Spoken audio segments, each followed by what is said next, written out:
میدونستی سالاد سزار هیچ ربطی به سزار روم نداره؟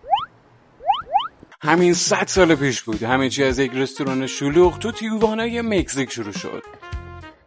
4 جولای شب جشن استقلال آمریکا رستوران سزار کاردینی غلغله بود. آخرای شب بود که یخچال‌ها خالی شد ولی مشتری‌ها هنوز سفارش میدادن و سرآشپز با چیزایی که توی آشپزخونه داشت یه آیتم جدید سرهم کرد. سرآشپز مثل یک شومن واقعی رفت بین مشتری‌ها و جلوی چشماشون یه سالاد سزار درست کرد. نسخه اولیه فقط زرده تخم مرغ، نمک و فلفل، سس ورچستر، آب لیمو، پارمسان و روغن زیتون داشت با تکه‌های کامل کاهو و کروتان. با این حال بعدها این دستور کمی تغییر کرد. سس سزار انقدر خوشمزه بود و نمایش سرآشپز اونقدر جالب بود که از فردا همه می اومدن رستوران برای سالاد سزار.